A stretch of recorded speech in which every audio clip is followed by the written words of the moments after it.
नमस्कार, मी माझ्या चॅनलमध्ये तुम्हा सर्वांचं स्वागत करते। मी आज बनवणार आहे मसाला वांगी। त्यासाठी मी शेंगदाणे, सुकं खोबरं आणि लसूण हे तेलातून काढून भाजून घेतलेलं आहे आणि वांगी स्वच्छ धुवून कापून घेतलेले आहेत। त्यानंतर शेंगदाणे, सुका खोबरं आणि लसूण हे मिक्सरमधून काढून घ्यायचे। मी मिक्सरमध्ये काढून घेतलेलं आहे।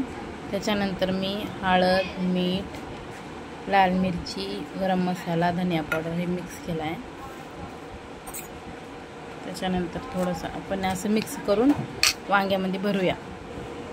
याच्यामध्ये थोडी कोथिंबीर पण टाकायची।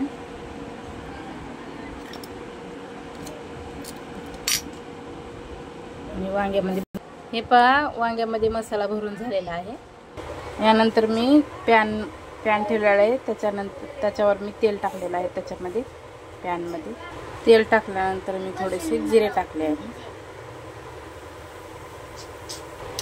त्यानंतर मी थोडासा कांदा टाकते।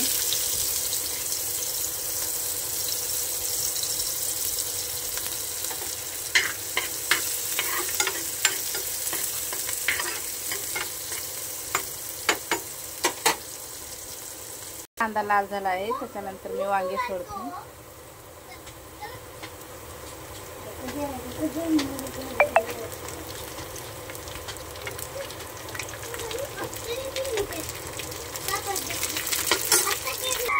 उरलेला मसाला असा टाकायचा वरून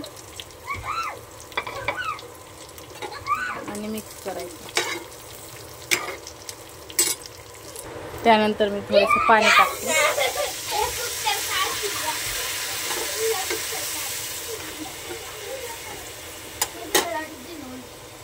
हे पहा, अशा प्रकारे मसाला वांगी बनवून तयार झालेली आहेत। रेसिपी आवडली असेल तर लाईक आणि सबस्क्राईब जरूर करा।